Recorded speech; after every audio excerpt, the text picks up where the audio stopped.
Peace be to you. A man of the theater came to see me a few years ago, and his reason was this. He said that one night after a show he was talking to a number of theatrical people backstage, and they said to him, "You are a Catholic, aren't you?" He said, "I used to be." But he said, "I've done considerable reading in comparative religion, psychology, psychiatry, and metaphysics, and I had to give it up. Nobody could answer my questions."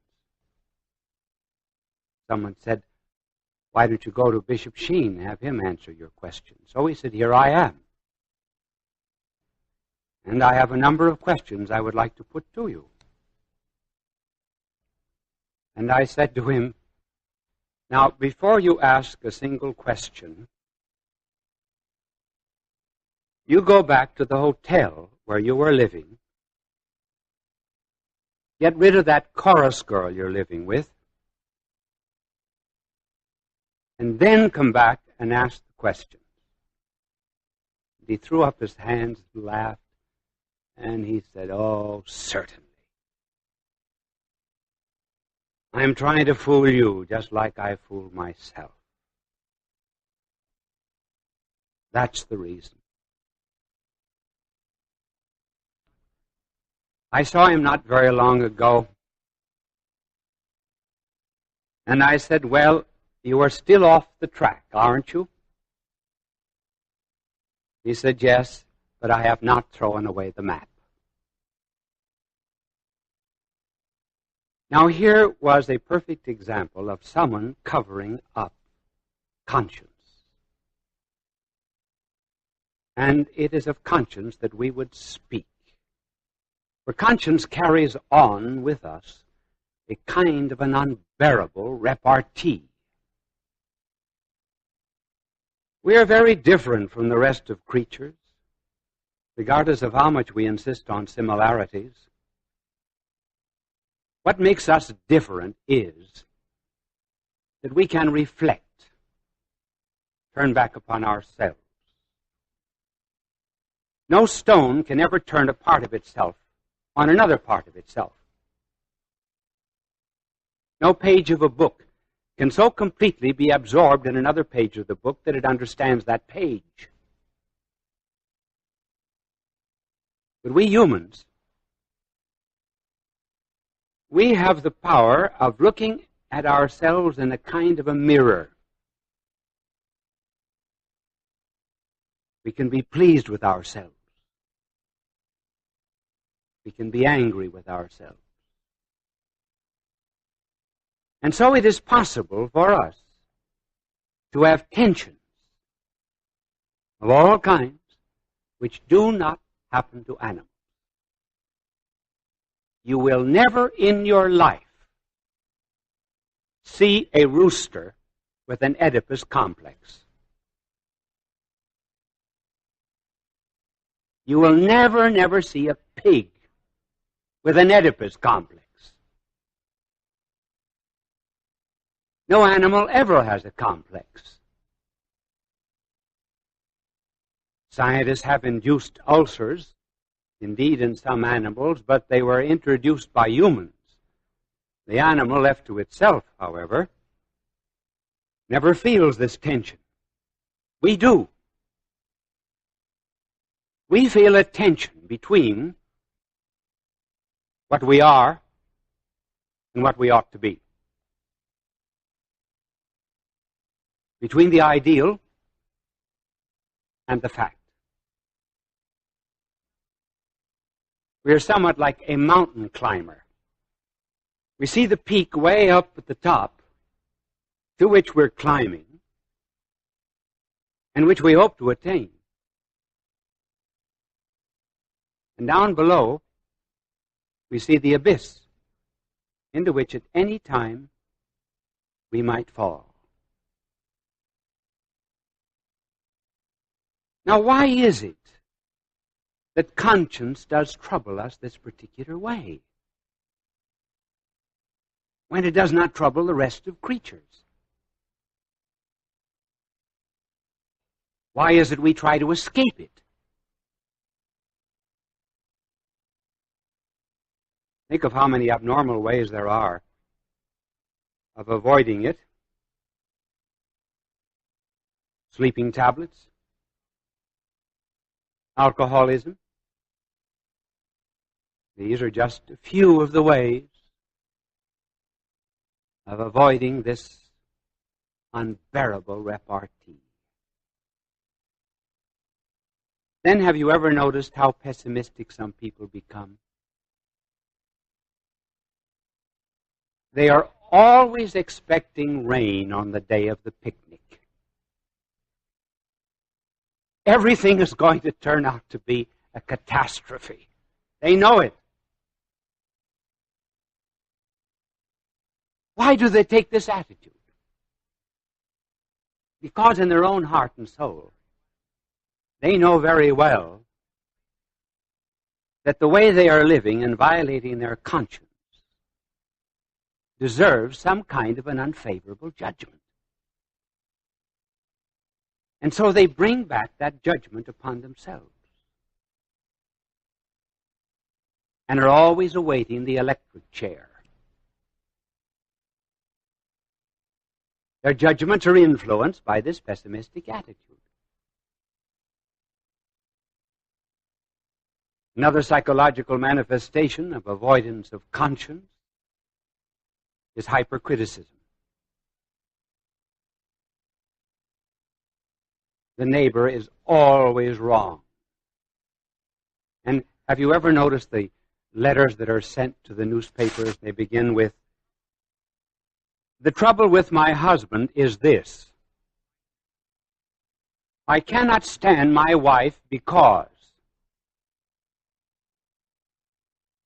my son is stubborn."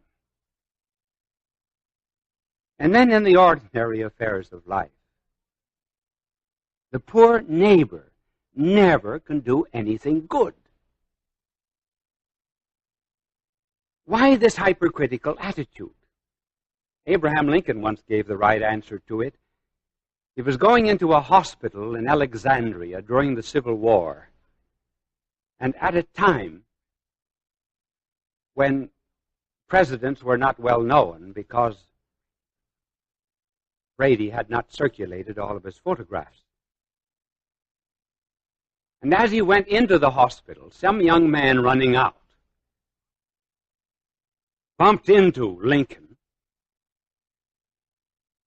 sent him sprawling on the floor, and shouted at Lincoln, "Get out of the way, you big, long, lean, lanky stiff." And Lincoln looked up at him and said, "Young man, what's troubling you on the inside?" And so with hypercriticism. We are so conscious of a real sense of justice that if we do not right ourselves, we have to be righting everybody else. For example, you cannot go into a room where there are a series of pictures and one of them is 2 inches awry without straightening out that picture. You want everything in order. We want everything in order except ourselves. Then there are more serious escapes from this unbearable repartee. And in order to let you know that human nature has always acted in the same way, let us go back to Shakespeare. In his great tragedy, Macbeth, Shakespeare, long before we had any of the profound findings of psychiatry, described a perfect case of psychosis and a perfect case of neurosis. It was Macbeth that had the psychosis. Lady Macbeth, his wife, had the neurosis. You remember the story? In order to attain the throne,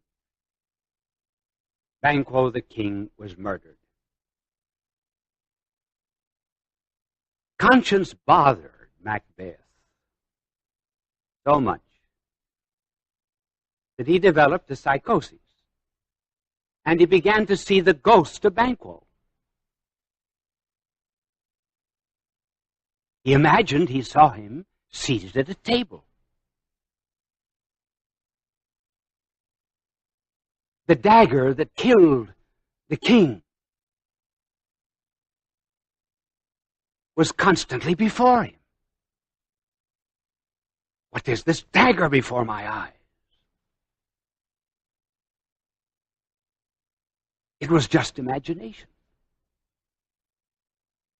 but the projection of his inner guilt. And then note the great wisdom of Shakespeare in pointing out that whenever there is a revolution against conscience, there will very often come skepticism, doubt, atheism, a complete negation of the philosophy of life.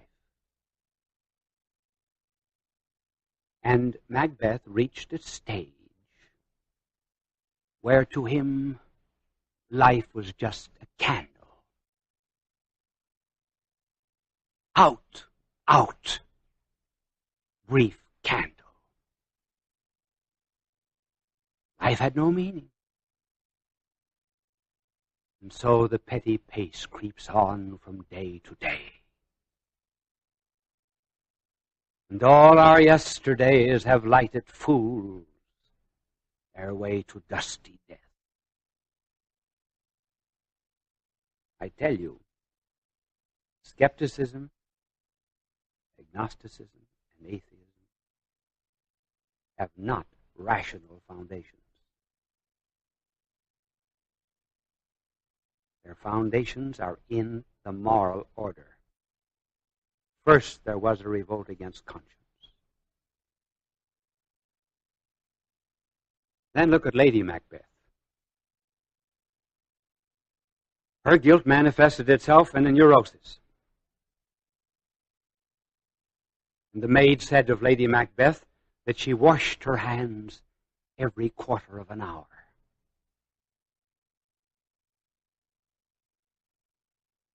There was a sense of guilt in her which she had completely negated. And instead of washing her soul, as she knows she should have done, she projected it to her hands. And her hands were always smeared with blood, it seemed.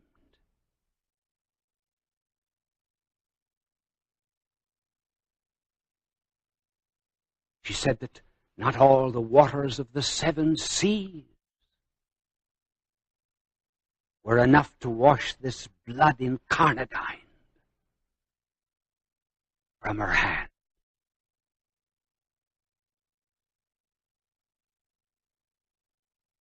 Guilt will out. And one can see it when one knows souls well, so very easily.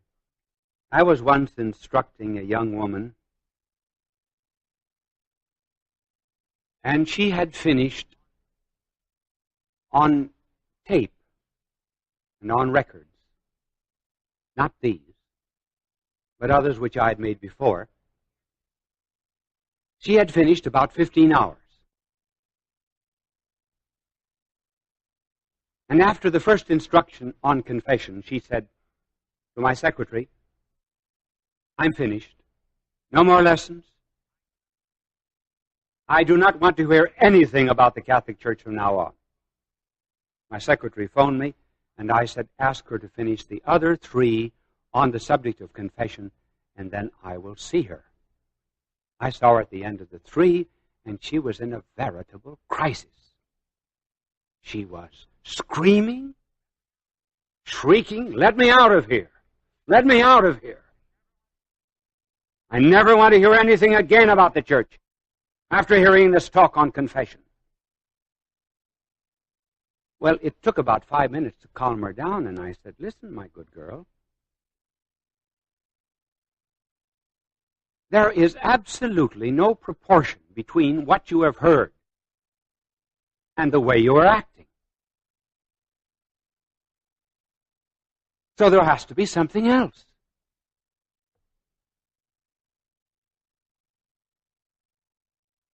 Do you know what I think is wrong? I think you've had an abortion. He said, yes. So happy that it was out. Now see how that bad conscience came out? An attack upon confession, the truths of faith. That was not the problem. Very often, we will find that an attack upon religion satisfies for the moment this uneasy conscience. Now, what does this conscience mean? What significance has it for us?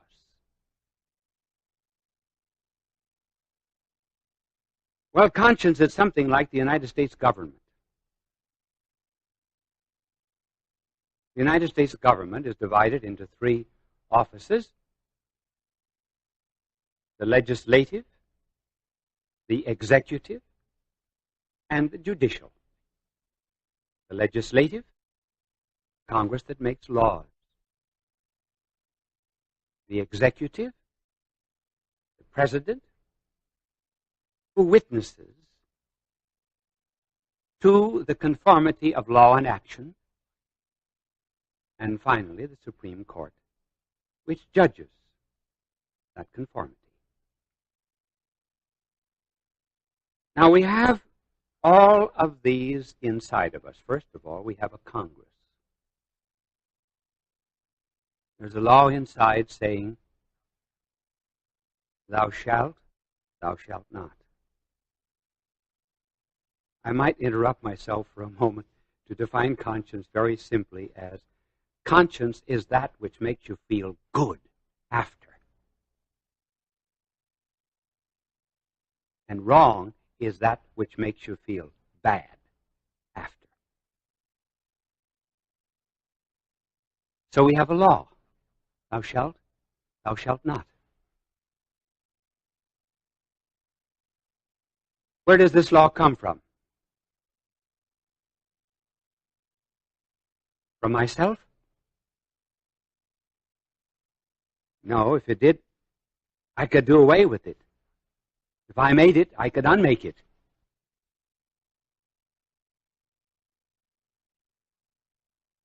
Does it come from society? It does not, because sometimes conscience praises me when society condemns me. And sometimes conscience will condemn me when society praises me.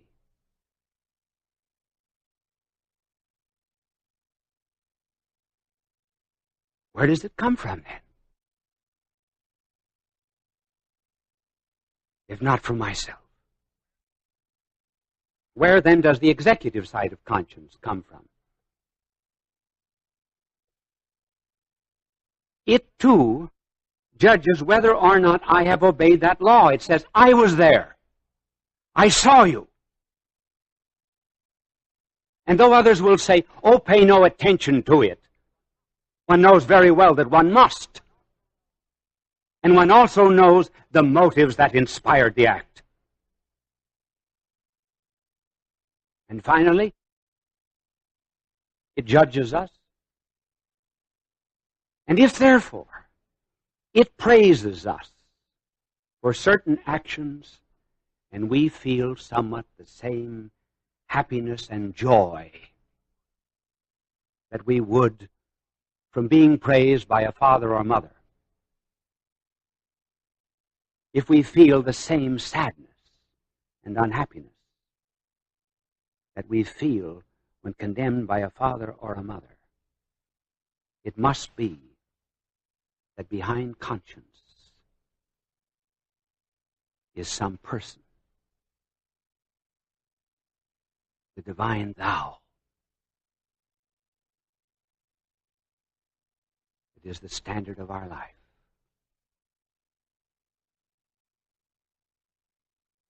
Most of the mental problems from which people suffer today is due to a mental revolt against this law which is written in their own hearts. And how often, just as soon as people return again to conscience, peace comes back, happiness. Life is very, very different. And that is what we are after. Peace of soul. Therefore, this unbearable repartee is only one side of conscience. It is the conscience that tells us when we do wrong, so that we feel on the inside as if we'd broken a bone. The bone pains, because the bone is not where it ought to be. Our conscience troubles us, because the conscience is not where it ought to be. And thanks to this power of self-reflection that we have, we can see ourselves, and particularly at night. As the poet put it, every atheist is afraid in the dark. And it's a gentle voice saying, you are unhappy. This is not the way. Your freedom is never destroyed. But you feel the sweet summons. And you ask, well, why is it not stronger?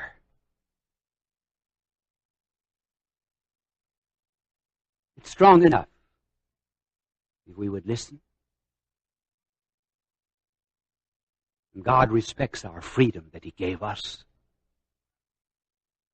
You perhaps may have seen a painting of Holman Hunt. It is a picture of our blessed Lord standing at an ivy-covered door, a lantern in His hand, and knocking. Holman Hunt was very much criticized for that painting. And the critics said there was no latch on the outside of the door.